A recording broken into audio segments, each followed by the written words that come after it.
সন্ধ্যে 7:40 ট্রেন এসে থামলো স্টেশনে। মাথা নামিয়ে ট্রেনের জানলা থেকে স্টেশনের নামটা দেখে নিল অমিতেশ। পৌশালী হল্ট। পকেট থেকে মোবাইলটা বের করে একবার ঠিকানাটা মিলিয়ে নিল। না, ঠিকই আছে। অতনুর কথা মতো সময় মতোই পৌঁছেছে। অমিতেশ ভট্টাচার্য, বয়স 28, বেহালা নিবাসী। পরিবারে মা, বাবা, একটি বোন আর সে। বাবা একজন প্রাক্তন সরকারি কর্মচারী, বোন কলেজ স্টুডেন্ট, মা গৃহবধূ। গ্র্যাজুয়েশন হয়ে যাওয়ার পর লাগাতার 5-6 বছর চেষ্টা করে একটি সরকারি চাকরি জুটেছে কপালে, রেলের স্টেশন মাস্টার। আর চাকরি সূত্রেই তার এই পৌশালিতে আসা। প্রথম 3 বছর এইখানে থেকেই চাকরি করতে হবে, তারপর ট্রান্সফারের আর্জি জানাতে পারবে। এই প্রথমবার মাকে ছেড়ে অমিতেশের দূরে আসা। প্রথমে ওর খুব কান্না পাচ্ছিল, কিন্তু নিজেকে শক্ত রেখে সে বাড়ি থেকে বেরিয়েছে। স্টেশনে নেমেই প্রথম বাড়িতে ফোন করতে গিয়ে হতাশ হতে হলো তাকে। মনে হয় এই এলাকার কোনো কোণাতেই ফোনের নেটওয়ার্কের নামগন্ধ নেই। অগত্যা নিজের লাগেজ নিয়ে এগিয়ে এসে একটি শেডের নিচে দাঁড়ালো। খুব বেশি জমজমাট নয় হলটি।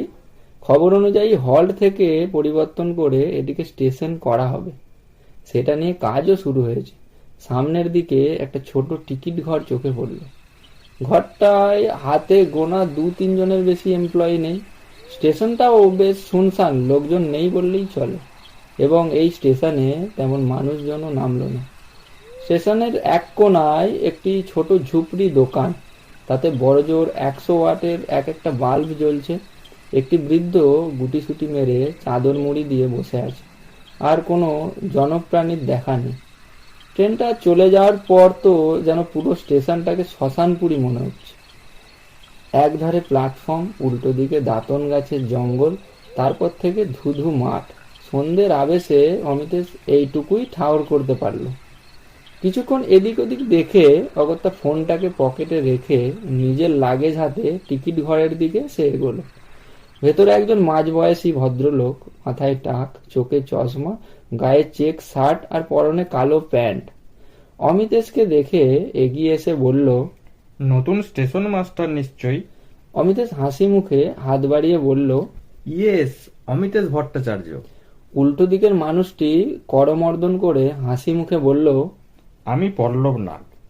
আপনি আসবেন আজ সকালে বড়বাবু জানিয়েছেন। তবে দুঃখের বিষয়, আজ সকালে খবরটা জানতে পারায় আপনার থাকার ব্যবস্থাটা করতে পারিনি। আপনার কোয়ার্টারটা কাল সকাল 8টা থেকে 9টার মধ্যে ফাঁকা হয়ে যাবে। মাথা নিচু করে লজ্জার সহিত মিস্টার নাগ অমিতেশকে জানালো, আজ রাতে তাকে এই টিকিট ঘরেই কষ্ট করে কাটাতে হবে। অমিতেশ হাসি মুখে বলল, আরে আপনি ব্যস্ত হবেন না, আমার অভ্যাস আছে। এর থেকেও খারাপ জায়গাতে রাত্রি বাস করেছি। এ তো আমার কাছে 5 স্টার হোটেলের মতো। নাগবাবু স্বস্তির নিঃশ্বাস ফেলে বললেন, মিস্টার ভট্টাচার্য, আপনার খাওয়ার ব্যবস্থা করা আছে, ওটা নিয়ে চিন্তা করবেন না। 9 নাগাদ আপনার খাবার বিশু দিয়ে যাবে, ও আমাদেরই স্টাফ। নাগবাবু এবার হাত ঘড়িটা দেখে নিয়ে বললেন, 8 বাজে আমার ডিউটি শেষ, যদিও এর আগেই আমি চলে যাই। আপনার জন্য আজ অপেক্ষা করছিলাম। আর আপনার কোনো দরকার হলে 10টা 30 অবধি বিশুকে পাবেন, তারপর ও বাড়ি চলে যাবে। নিজের ব্যাগ গোছাতে গোছাতে নাগবাবু কথাগুলো বললেন। তারপর কাঁধে অফিসের ব্যাগটা ঝুলিয়ে তালা চাবি টেবিলের উপর রেখে হেসে বললেন, রাতে ভেতর দিয়ে তালাটা ভেতর থেকে আটকে নেবেন। যদিও এই চত্বরে চোর ছিনতাইবাজ কোনোটারই ভয় নেই, তবু সাবধানের মার নেই। তারপর ঘর থেকে বেরিয়ে যেতে যেতে নাগবাবু আবার বললেন, আচ্ছা মিস্টার ভট্টাচার্য, আসি তাহলে। কাল সকালে দেখা হবে। আর আপনার কাল প্রথম দিন, একটু ঘুমিয়ে নিন, এতটা পথ জার্নি করে এসেছেন।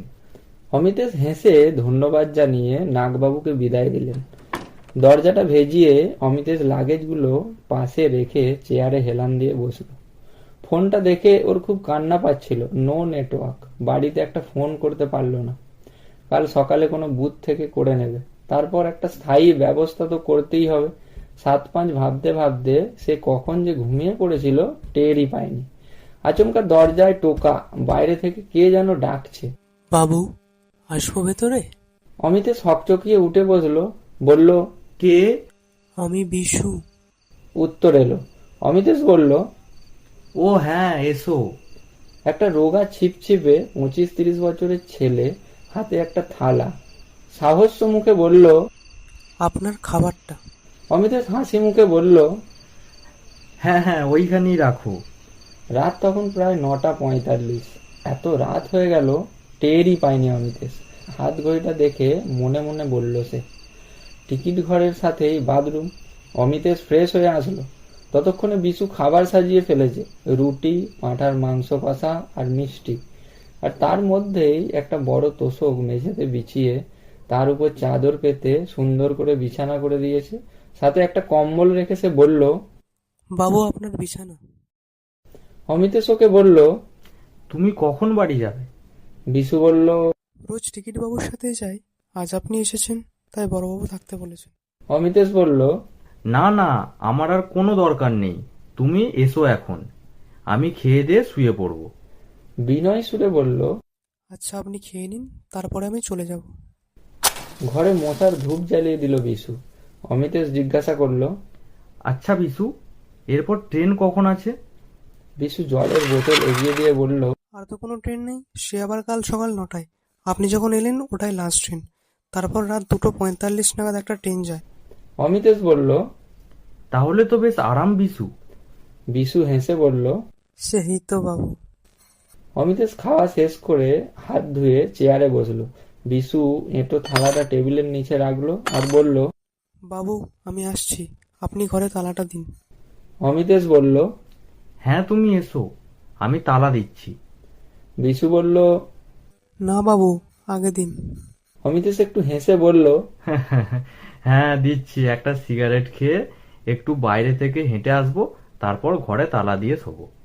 না বাবু, বাইরে বেরোনোর কি দরকার, ঘরে বসেই খান। বিশু এবার প্রায় অনুরোধের সুরেই বলল। অমিতেশ বলল, কেন বলো তো? না আপনি এখানে নতুন, কিছু চেনেন না। তারপর বাইরে বেশ ঠান্ডা পড়েছে, বাড়ি থেকে দূরে এসে অসুস্থ হলে সে আর এক বিপদ। বিশু মনে হলো কিছু একটা বিষয় চেপে যাওয়ার চেষ্টা করে কথাটা বলল। অমিতেশ বলল, আচ্ছা ঠিক আছে, এই দিচ্ছি তালা। অমিতেশ হাতে তালা নিয়ে এগিয়ে এলো। বিশু বলল, আর রাতে যদি কেউ ডাকে বাইরে যাবেন না, জায়গাটা ভালো না। কিন্তু মিস্টার নাগ যে বলেছিল কোনো চোর ছিনতাইবাজ নেই। অমিতেশ মনে মনে ভাবল। কিন্তু অমিতেশ আর কথা না বাড়িয়ে দরজায় তালা দিয়ে বিছানায় গিয়ে শুলো। সিগারেটটা আর খাওয়া হলো না। হেডফোন কানে গুঁজে বেশ আয়েস করে শুয়ে কখন যে ঘুমিয়ে পড়েছে তার হুঁশই নেই। রাত তখন কটা ঠিক আন্দাজ নেই, তবে হয়তো মধ্যরাত্রি হবে। অমিতেশের ঘুম ভাঙলো দরজায় কড়া নাড়ার শব্দে। ডিসেম্বরের শুরু, কনকনে ঠান্ডা, গ্রাম্য পরিবেশ, ঠান্ডা যেন জাঁকিয়ে পড়েছে। আচমকা ঘুম ভেঙে অমিতেশ একটু হতভম্ব হয়ে পড়েছে। ঘরে লাইট নেভানো হয়নি, গান চলতে চলতে ফোনের চার্জটাও একদম শেষ। দুর্ভাগ্যবশত এই ঘরে ফোন চার্জে বসানোর কোনো ইলেকট্রিক পয়েন্টও নেই। তবে অমিতেশ একটু অবাক হলো, দরজায় কড়া নাড়ল কে? কই এখন তো আর কিছু শোনা যাচ্ছে না। তাহলে কি ভুল শুনলো, নাকি ঘুমের মাঝে স্বপ্ন দেখলো? এইসব ভাবতে ভাবতে অমিতেশ অনুভব করলো মশার ধূপটা অনেক আগেই শেষ হয়েছে। তবে সন্ধ্যাবেলায় যে পরিমাণ মশার উপদ্রব ছিল, এখন একটাও মশার পাত্তা নেই। আর একটা বিষয় তাকে খুব বেশি ভাবাচ্ছে। হঠাৎ করেই ঘরের মধ্যে ঠান্ডাটা যেন বেড়ে গিয়েছে। যদিও ডিসেম্বরের রাত, তবুও 10টা সাড়ে 10টার সময়ও ঘরটা বেশ গরম ছিল। চারিদিক বন্ধ, এত বেশি ঠান্ডা হওয়ার কোনো কারণ নেই। দূরে কিছু কুকুরের হাঁক ডাক শোনা যাচ্ছে। সন্ধ্যা থেকে এই চত্বরে একটা কুকুরেরও দেখা পাওয়া যায়নি। 7-5 ভাবতে ভাবতে হাত ঘড়িটা দেখলো রাত 2:25। কম্বলটা ভালো করে জড়িয়ে ঠান্ডা নিবারণ করার চেষ্টা করেও কোনো লাভ হলো না। আর কুকুরগুলো বড্ড জ্বালাচ্ছে, মনে হচ্ছে টিকিট ঘরের কাছাকাছি এসে চেঁচামেচি করছে। বড্ড বিরক্তিকর। তবে ঠান্ডাতে অমিতেশ এতটাই কাবু, উঠে কুকুরগুলোকে তাড়ানোর চেষ্টাটাও তার হচ্ছে না। না, এইদিকে গলাটাও আবার শুকিয়ে আসছে। টেবিলের উপর জলের বোতল রাখা অবস্থা, উঠে গিয়ে জল খেলো অমিতেশ। প্রচন্ড ঠান্ডা, প্রায় কাঁপুনি দিচ্ছে শরীরে। ব্যাগ থেকে সিগারেটের প্যাকেটটা বের করে কোনো মতে একটা সিগারেট জ্বালালো। কুকুরগুলো এত বিশ্রী ভাবে চেঁচাচ্ছে কেন? বিরক্তি ভরে বলে উঠল অমিতেশ। ঘরের তালাটা খুলে দরজার পাশে রাখা একটা কাঠের ডাঁসা হাতে বেরিয়ে এলো কুকুরগুলোর উদ্দেশ্যে। কিন্তু দরজা খুলে বাইরে এসে পুরোপুরি বোকা বনে গেল সে। জনমানবহীন স্টেশন চত্বর। কুকুর তো কুকুর, একটা মশা মাছিরও দেখা নেই। কিন্তু তখনও 4-5টা কুকুর কেঁদে চলেছে। সে স্পষ্ট শুনতে পাচ্ছে।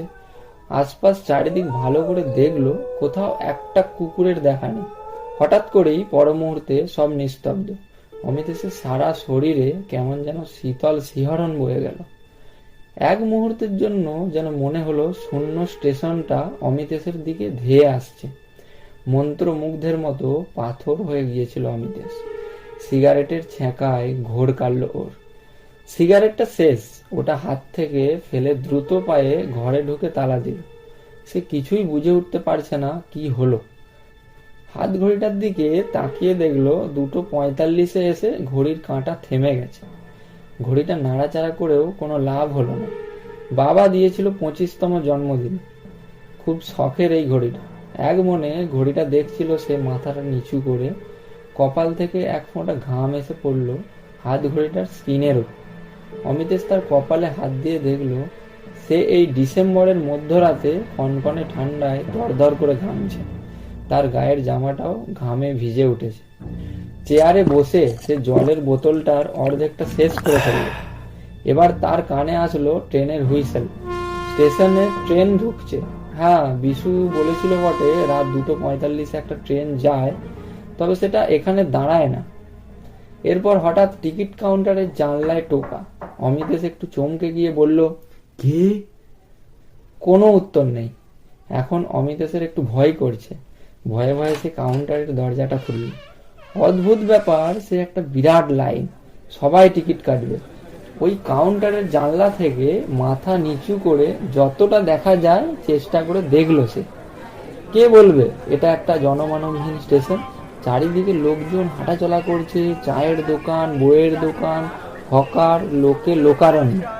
এবং একটি ট্রেন দাঁড়িয়ে আছে, তাতে লোক উঠছে নামছে।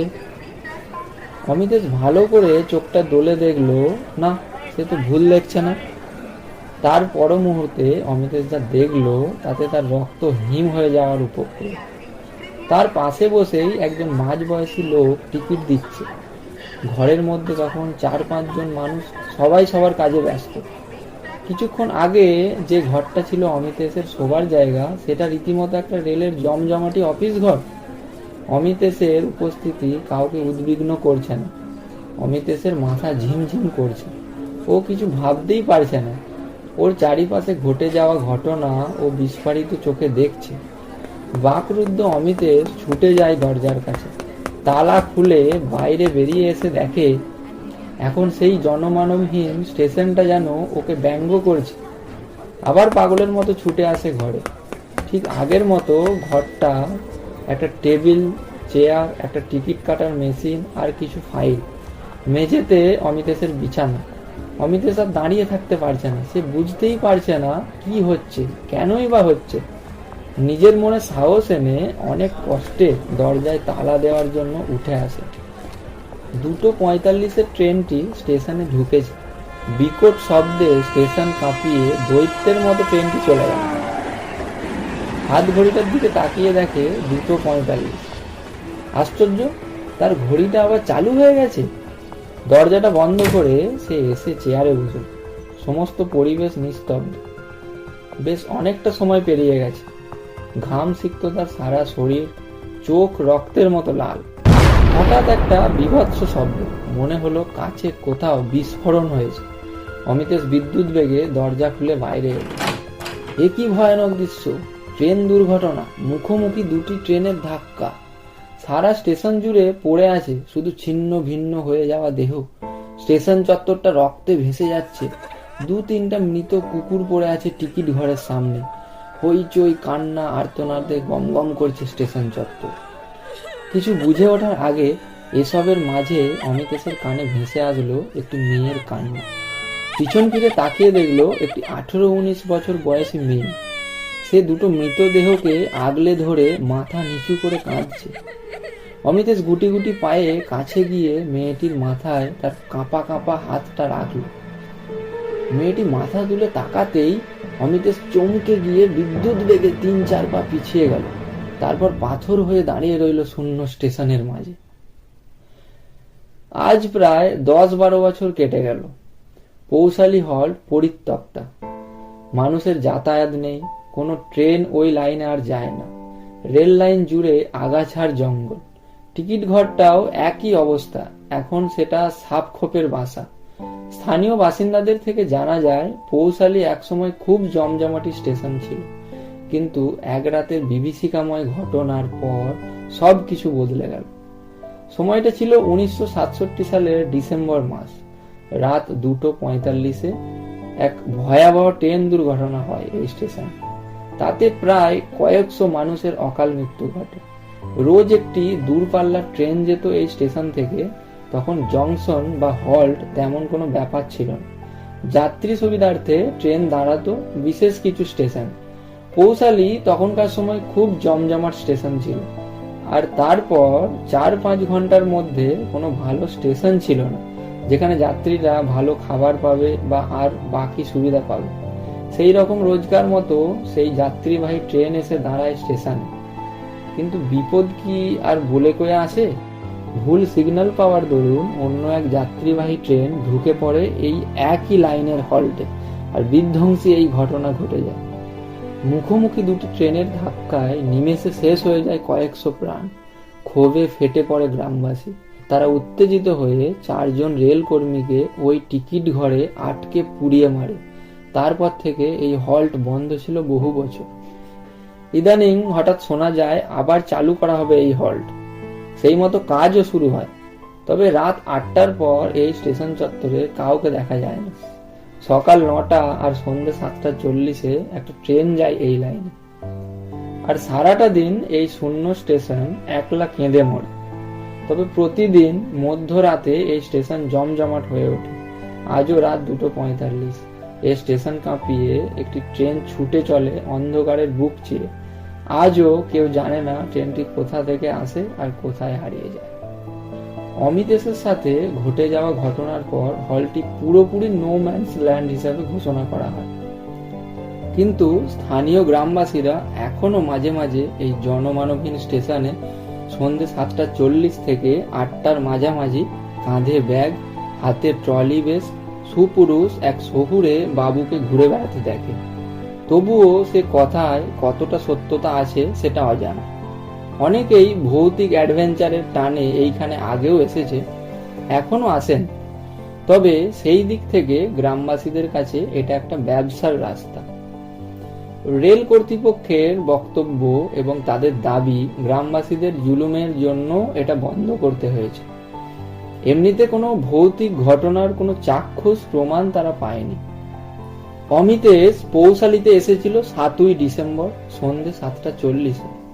পরদিন 8ই ডিসেম্বর সকাল 9টায় তার ঝুলন্ত মৃতদেহ উদ্ধার করা হয় টিকিট ঘরের সিলিং থেকে।